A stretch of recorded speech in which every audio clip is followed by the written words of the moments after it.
Start. अस्सलाम वालेकुम रहमतुल्लाहि व बरकातहू। आदाब। हिंदुस्तान में लोकसभा के इंतखाबात का आगाज़ हुआ है। 21 तारीख को इस मुल्क के प्राइम मिनिस्टर नरेंद्र मोदी की तकरीर मैं समझता हूँ कि हिंदुस्तान के सोशल फैब्रिक को तोड़ने का काम कर रही है। जिस तरीके से उन्होंने मुसलमानों के खिलाफ जिन लफ्ज़ों का इस्तेमाल किया है, घुसपैठिया, बच्चे पैदा करने वाले, इस तरीके की तकरीर, इस तरीके की ज़बान एक ग्राम पंचायत मेंबर को भी शोभा नहीं देती। हिंदुस्तान के प्राइम मिनिस्टर 10 साल मुसलसल रहने के बाद आज मुसलमानों के खिलाफ इस तरह के अल्फाज जो नरेंद्र मोदी इस्तेमाल कर रहे हैं, ये हिंदुस्तान के जमहूरियत को, हिंदुस्तान की शनाख्त को, हिंदुस्तान के प्राइम मिनिस्टर के उस ओहदे की बेइज्जती वो कर रहे हैं। ये नाकाबिले बर्दाश्त है। हम इसकी मजम्मत करते हैं और पूछना चाहते हैं, ये जो बातें वो कर रहे हैं बच्चा पैदा करने वाले, नरेंद्र मोदी से मैं सीधा सवाल पूछना चाहता हूं कि उनके वालिद को कितने भाई बहन थे? उनके दादा के 7 बच्चे, नरेंद्र मोदी के वालिद के वालदा के 6 बच्चे, आज जो भारतीय जनता पार्टी के नंबर 2 अमित शाह, उसके कितने बच्चे उनके वालिद के? ये जो योगी है उसके वालिद को कितने बच्चे? बात करने से पहले अपनी गिरेबान में झांकना चाहिए। मुसलमानों की बेइज्जती, मुसलमानों को तनकीद करने में नरेंद्र मोदी ने अपने खुद के वालिद के और वालदा की, अपने दादा और दादी की जो है बेइज्जती की है। इस तरीके के सियासत के खिलाफ आज हमारे साथ हमारे साउथ के प्रेसिडेंट, एक्स प्रेसिडेंट मलिक नागनल्ली साहब हैं, कलीम एडवोकेट साहब, हम तुम्हारे खायजिन हैं। हम तमाम लोग भारतीय जनता पार्टी और नरेंद्र मोदी की सियासत के खिलाफ हम लोग यहाँ पर यह ऐलान करते हैं कि आगे आने वाले इलेक्शन के अंदर भारतीय जनता पार्टी के खिलाफ हमको वोट देना है, उसको यहाँ पर शिकस्त देनी है, क्योंकि वो शख्स हिंदुस्तान के प्रधानमंत्री बनने के लायक नहीं है। इसीलिए मैं यहाँ पर पहली बार आप तमाम लोगों को जहमत दिया हूँ, सोशल मीडिया को, मेरे मकान पर। मैं समझता हूँ 10-15 साल से हम और आप मुलाकात करते आए हैं। कभी यहाँ पर घर पे आपको नहीं बुलाया गया है। जहाँ पर मैं मुलाकात करता हूँ वहीं पे आप इंटरव्यू लेते हैं। यहाँ पर बुलाने का मकसद ये है कि आज मुसलमान एक ऐसे मोड़ पे खड़ा है जहां पर हमको इस फिरकापरस्त ताकतों को इक़्तिदार से दूर रखना है और साथ ही साथ अपने साथ जो नाइंसाफियां हो रही हैं, उस नाइंसाफी को भी बोलने की ताकत हमारे में, जुर्रत हमारे में होनी चाहिए। एक तरफ बीजेपी के मोदी इस तरह के बयान देते हैं, योगी आदित्यनाथ जो चीफ मिनिस्टर हैं उत्तर प्रदेश के, 2 दिन पहले उनका बयान आता है कि हिंदुस्तान में शरिया लॉ हम नहीं चलने देंगे।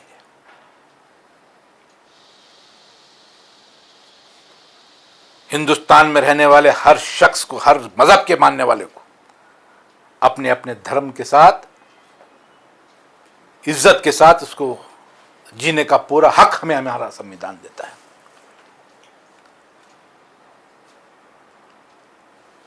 अब की बार 400 पार, मुसलमानों को तकलीफ देने के लिए तुमको 400 सीटों की जरूरत नहीं है। मुसलमानों के खिलाफ काम करने के लिए आपको 400 सीटों की जरूरत नहीं है। 272 काफी है इक़्तिदार में आने के लिए और मुसलमानों के खिलाफ जो आपका एजेंडा है वो एजेंडा को आगे बढ़ाने के लिए। मगर ये जो 400 पार है, ये 400 पार हिंदुस्तान के संविधान को बदलने के लिए उनको जरूरत है। ये हमारे को जितनी मुसलमानों को जितनी जरूरत हमारे मुसलमानों को है, उससे कई गुना ज्यादा हमारे दलित भाइयों को भी इसकी जरूरत है। जरूरत उनकी भी उतनी ही है। हिंदुस्तान के सोशल फैब्रिक के अंदर विश्वास रखने वाले, संविधान के अंदर विश्वास रखने वाले, हिंदू मुस्लिम इत्तेहाद में विश्वास रखने वाले, गंगा जमनी तहजीब में विश्वास रखने वाले, अन्ना बसवन्ना की फिलॉसफी में विश्वास रखने वाले, ख्वाजा बंदे नवाज गैसुद्दौला रहमतुल्लाह अलैह की सरजमीन से हम कहते हैं कि हम इस तरह की सियासत को हम नकारते हैं। हमें इस मुल्क के हिंदू मुस्लिम इत्तेहाद के लिए हमारा कमिटमेंट है। हमारा कमिटमेंट, कुछ सवाल पूछने वाले भी लोग आज हम देख रहे हैं, क्योंकि मेरा इलेक्शन होने के बाद एनडीए का जो अलायंस हुआ जनता दल सेक्युलर का, जिस दिन वो अलायंस का अनाउंसमेंट हुआ उसी दिन हमारे तमाम साथियों ने हमने मीटिंग की। हमने इसके खिलाफ हमने नाराजगी का इजहार किया। उसके बाद पूरे कर्नाटका में हमने जनता दल सेक्युलर के कायदीन के साथ मीटिंग्स हुई। गुलबर्गा पहला शहर है कर्नाटका का जहां पर खुलकर हमने इस अलायंस के खिलाफ हमने आवाज बुलंद की। जेडीएस के पूरे कायदीन हमारे पास आए थे। एमएन नबी साहब आए थे, मोहित अल्ताफ साहब आए थे, मुनाफ साहब आए थे, हावेरी से लोग आए थे। हमने साफ तौर पर हमने बीजेपी के साथ जाने से हमने इनकार किया था। और साथ ही साथ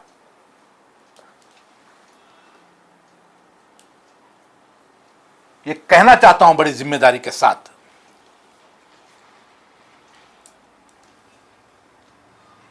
कांग्रेस के अंदर रहने वाले लोग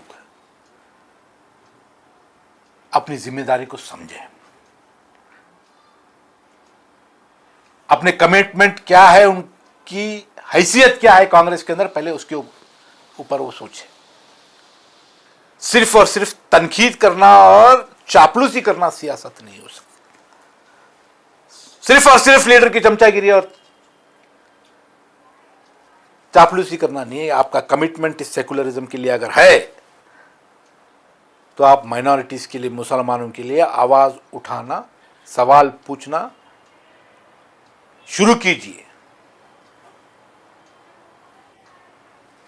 7 महीने हो गए, हमारे बहुत सारे लोग यहां पर, कलीम एडवोकेट साहब बैठे हुए हैं, आज जवरगी से, चितापुर से, गुलबर्गा साउथ से, अफजलपुर से, गुलबर्गा रूरल से, गुरमिटकल से, ना सिर्फ गुलबर्गा बल्कि बीदर से कई लोग आके चले गए कि आप जो है बीजेपी को हराने वाली ताकत के साथ जुड़ जाइए, आप ज्वाइन कीजिए। तो मैंने कहा ठीक, हम तैयार हैं, मगर जो जमात का जिक्र हो रहा है उस जमात में वोटरों की जरूरत है, लीडर्स की जरूरत नहीं। मैंने जब ऐलान किया, मीटिंग हुई हमारे मुस्लिम चौक के ऑफिस पर एक 15 दिन पहले, उस मीटिंग के अंदर तो साफ तौर पे हमने कहा। उसके बाद मैं आपको यहां पर बुलाने का मकसद यह है कि इसी घर में, इसी जगह पर गुलबर्गा की एमपी उमेश जाधव आए थे, इसी तरह सड़न आ गए। और उस फोटो को हमारे कांग्रेस के हमारे दोस्त, जो पुराने दोस्त हैं, हर ग्रुप में डाल करके, नासिर हुसैन उस्ताद जो है एमपी कैंडिडेट के, एमपी से हो गया, घर को जाकर मुलाकात कर लिए, बात कर लिए। हमारा दोस्त है एक बीएसपी का कैंडिडेट, वो भी आया था यहाँ। अरे मैं भी कैंडिडेट बना हूं, आप भी कैंडिडेट बने हैं। एक कैंडिडेट को हर किसी के पास जाना है। आज ये कहना चाहता हूं कि नासिर हुसैन उस्ताद को, नासिर हुसैन उस्ताद के साथियों को अपने आप को सेकुलर साबित करने की जरूरत नहीं है। नासिर हुसैन उनका किरदार क्या है, जब भी मुसलमानों के खिलाफ कोई इश्यू रहा, आज CAA NRC का मामला भूल गए हैं वो लोग। उस वक्त नासिर हुसैन उस्ताद आपको कम्युनल नजर नहीं आता था, आपके नासिर हुसैन उस्ताद को आगे भेजते थे। और हमारी सबसे बड़ी मुखालिफत करने वाले लोगों को आप red carpet welcome, green carpet welcome कर रहे हो। ग्रीन कारपेट वेलकम हुआ है उनको। बस इतना ही कहना चाहता हूं कि नासिर हुसैन उस्ताद और उनके हमारे तमाम साथियों को, हम हिंदू मुस्लिम इत्तेहाद में विश्वास रखते हैं। हमारे हिंदू भाई बैठे हुए हैं, हमारे साथ बैठे हुए हैं, हमारे साथ खड़े हुए हैं मजबूती के साथ। इन तमाम डिस्ट्रिक्ट के तमाम हमारे साथियों को आपके मीडिया के जरिए, सोशल मीडिया के जरिए मैं कहना चाहता हूं कि भारतीय जनता पार्टी को हराना जरूरी है। आप उनके खिलाफ जो उनको हरा सकता है उनका साथ दीजिए। नासिर साहब, जिस तरीके से आपने बताया कि मतलब हालात को देखते हुए बीजेपी पार्टी को हराना जरूरी है, देखिए जो सिनेरियो है हिंदुस्तान का, मेरा सवाल थोड़ा सा बड़ा है, जो सिनेरियो है हिंदुस्तान का कि आज यानी संविधान की लड़ाई है, जातिवादी की नहीं। जातिवादी पे जो करा वो और बात है, लेकिन लड़ाई एक संविधान की है। नासिर उस्ताद एक कैलिबर है, एक स्पीकर है। लोगों को मालूम है कि नासिर उस्ताद जब बोलते हैं तो वो बोलते हैं, लोग आपके नाम से वाकिफ हैं। तो लोगों का ये कहना है कि जो कैलिबर नासिर साहब के पास है, तो नासिर साहब खुद अप्रोच होना था कांग्रेस पार्टी। मैं आपको ये बता रहा हूँ, नासिर हुसैन उस्ताद और नासिर हुसैन उस्ताद के तमाम साथी बेंगलुरु के अंदर, हमारे जो स्टेट प्रेसिडेंट या x state president mister Moeed Altaf, NM नबी साहब, हम तमाम लोग जाकर के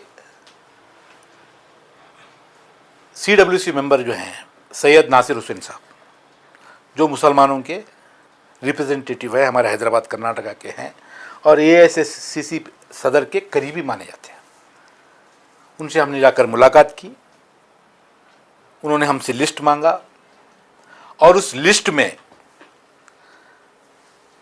उन्हें बोला कि भाई सिर्फ मुस्लिम्स नहीं रहना चाहिए, आप दूसरे भी नाम दीजिए। वो भी लिस्ट हमने उनको दी। हमने कहा कि 2500 मुस्लिम वर्कर्स, सेकुलर वर्कर्स, JDS को छोड़ के हम आपके साथ जुड़ जाएंगे। और इसके अंदर गुलबर्गा का डिस्ट्रिक्ट का एक भी नाम नहीं था। कितने तमाम लोगों को उसके बाद से अब तक 4 दिन 5 दिन के बाद बोलते हुए अब तक आया। मुझे ज़रूरत नहीं है।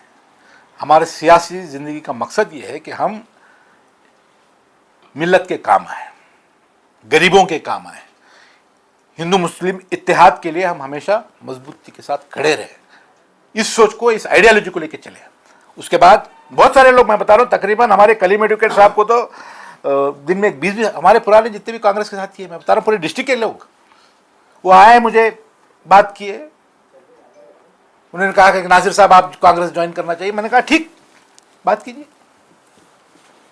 तमाम लीडर्स, तमाम लोग बात किए हैं। कौन कौन बात किए, उनको कौन कौन रिक्वेस्ट किए हैं, आज सोशल लोग भी बात किए, कांग्रेस के वर्कर्स बात किए, चितापुर के लोग बात किए हैं, चितापुर के लीडर्स भी उनसे बात किए, हमसे बात की है। मगर सारी चीज़ें हो चुके हैं।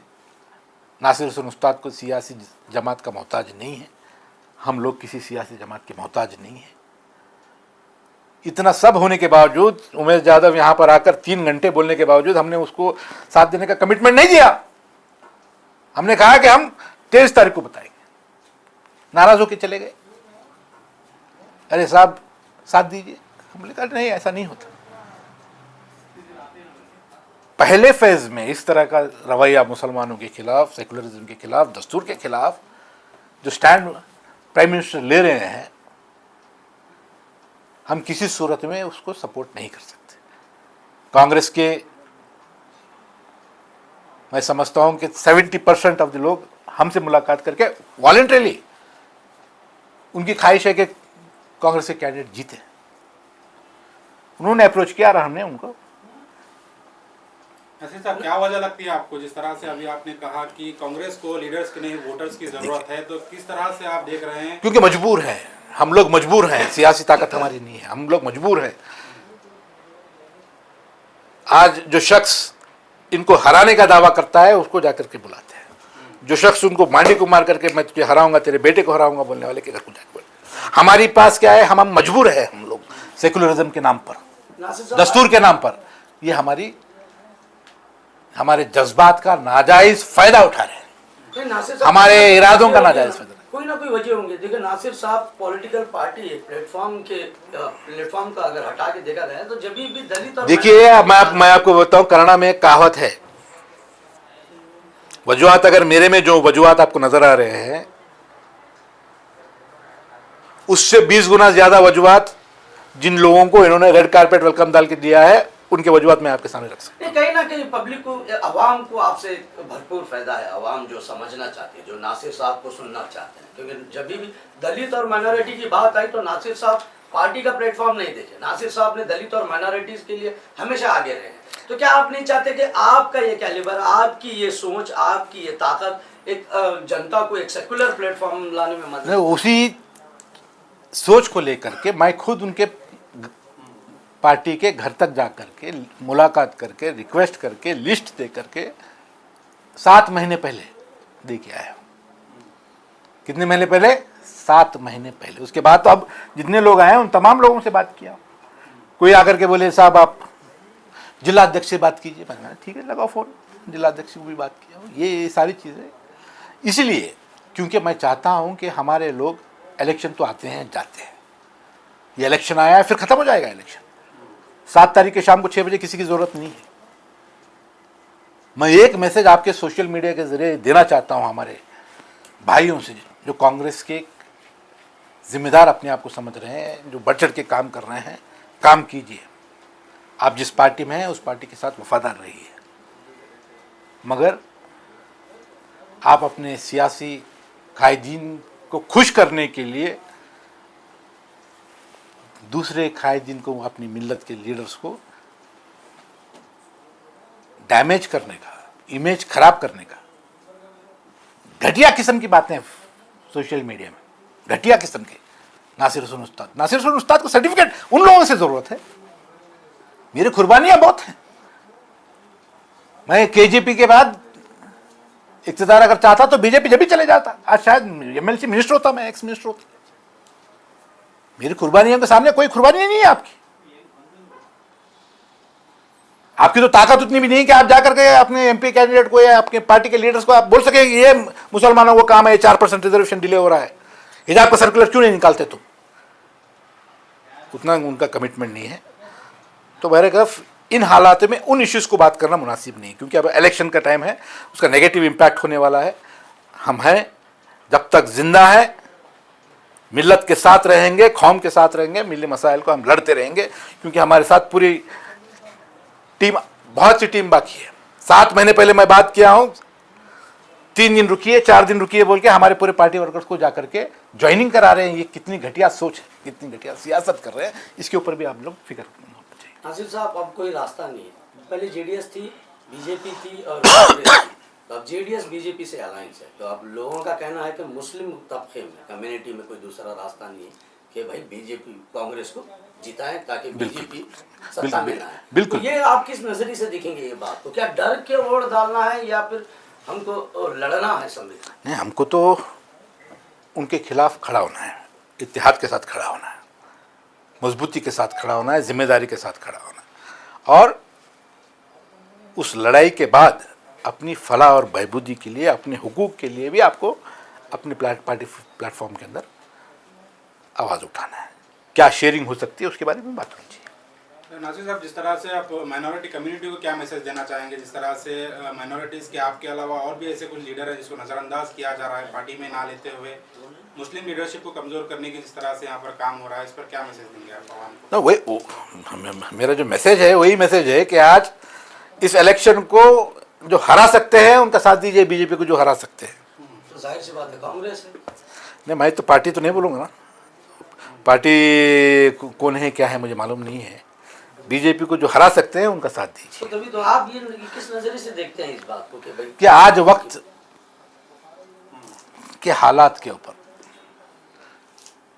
राधा कृष्णा दौड़मनी, मैं उनको पर्सनली जानता हूँ, अच्छे आदमी हैं, अखलाक वाले हैं, अदब वाले हैं, एजुकेशन सेक्टर में उनके बहुत सारे काम किए हैं, गरीबों के लिए खड़े होते हैं, एक अच्छे कैंडिडेट हैं। अभी वो सियासी कांग्रेसी रंग में नहीं रंगे हैं, तो एक अच्छे उम्मीदवार हैं। आज उनको साथ कौम दे सकती है, उसमें कोई दो राय नहीं। संविधान के प्रिंसिपल्स में विश्वास रखते हैं, संविधान की अहमियत को समझते हैं, सेकुलरिज्म के इस फिलॉसफी को, इस प्रिंसिपल को इस मुल्क की तरक्की का सबसे बड़ा हिस्सा मानते हैं। तमाम लोग,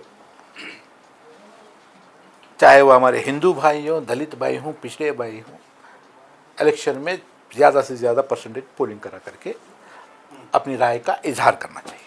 नासिर साहब, देखिए ये बात लड़ाई अक़लियतों की लड़ाई है, तो जहाँ लोगों को, आवाम को, खास करके गुलबर्गा शहर के आवाम को अगर नासिर उस्ताद साहब की ज़रूरत पड़ी तो नासिर उस्ताद साहब किस तरह खड़े होंगे? नहीं, मैं मिल्लत के साथ, आवाम के साथ जब तक जिंदा हूँ उनके साथ हूँ, उसमें कोई दो राय नहीं है, उसमें कोई दो राय नहीं है।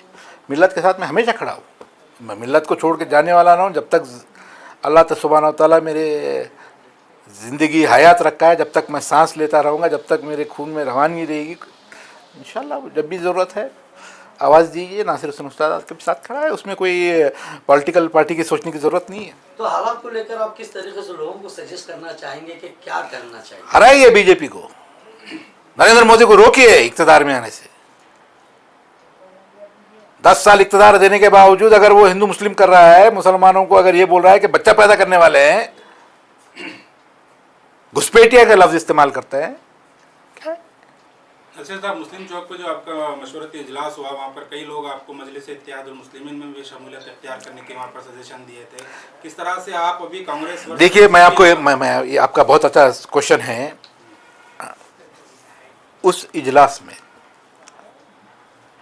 अफजल साहब की बात को क्लियरली आपने नहीं लिया है। अफजल साहब ने उसका जिक्र किया, उन्होंने कहा कि 7 महीने पहले ही बैरिस्टर असदुद्दीन अवैसी साहब जो है किसी के ज़रिए बोले थे कि भाई नासिर हुसैन उस्ताद को एमआईएम आना चाहिए, स्टेट प्रेसिडेंट बनना चाहिए। उसके साथ ही साथ मैं आपके सामने कहना चाहता हूं कि हमारे जिस मीटिंग हुई पहली 7 महीने पहले, एसडीपीआई के स्टेट प्रेसिडेंट भी मुझसे मुलाकात की है। बेंगलुरु में था तो वो he is a very good, Majid साहब और कोई कॉरपोरेटर हैं मुजाहिद साहब, जेंटलमैन, उन्होंने जो है उनका मेरे लॉज तक आकर के मुझसे मुलाकात करके उन्होंने भी रिक्वेस्ट की। मगर हमको एक मेन स्ट्रीम पॉलिटिक्स में रहना है, ये एक सजेशन है। सजेशंस अल्टीमेटली जब मुशावरत होती है तो तब लोगों का इजहार ख्याल है। इन सजेशंस को कोई फैसला अब लेना मुनासिब नहीं। अब जहाँ पर हम हैं वहीं पे हैं। आज जनता दल सेकुलर ये जो मामला है, उसके बाद कुमार स्वामी साहब ने भी मुझसे बात की। उन्होंने कहा कि वो सेकुलर हैं, वो मुसलमानों के इंटरेस्ट के लिए खड़े रहेंगे। उन्होंने मुझसे रिक्वेस्ट की, इसीलिए मैं रुका था। मैं आपको ये बता रहा हूँ, रुका हुआ हूँ। आज बीजेपी के इस पॉलिसी को अगर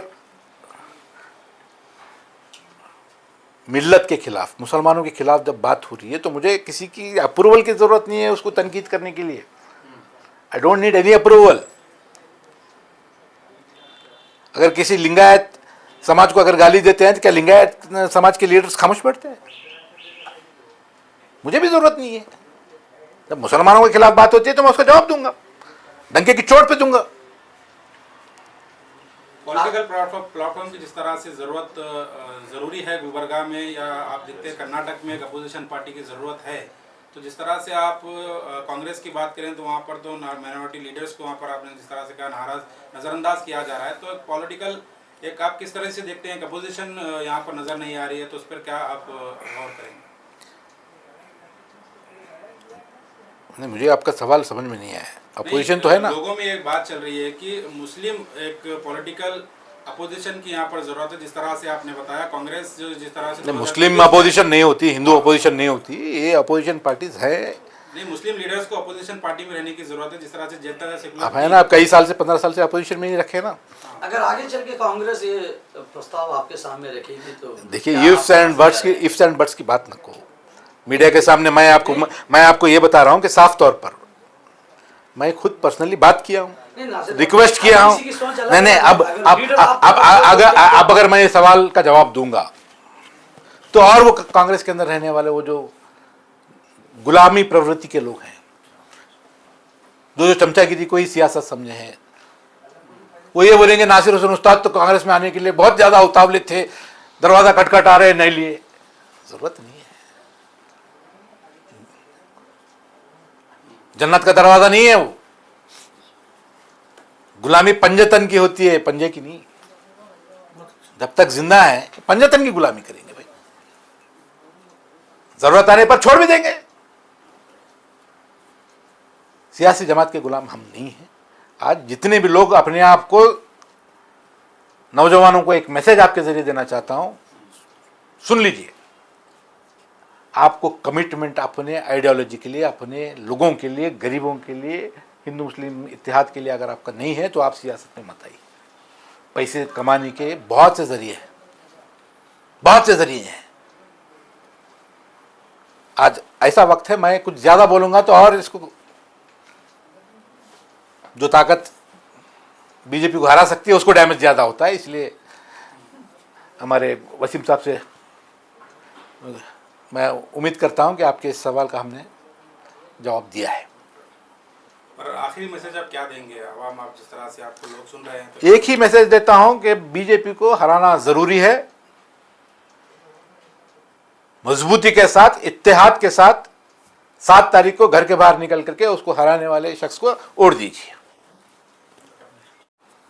एक बात आपको साफ तौर पे कहना चाहता हूं कि ये जो मैं प्रेस मीट यहां पर आपका किया हूं, कांग्रेस के कैंडिडेट या कैंडिडेट के घर के तरफ से एक कर्टेसी कॉल भी नहीं आया कि आप कीजिए, और उसकी जरूरत भी नहीं है। वोट डालने की अपील भी, मैं वोटर हूं, वोट डालिए बोल के भी नहीं है, हमारे साथियों के साथ भी नहीं है, कोई अपील भी नहीं हुई है। मैं आपको क्लियर बता रहा हूं, ये मैं अपनी जिम्मेदारी समझकर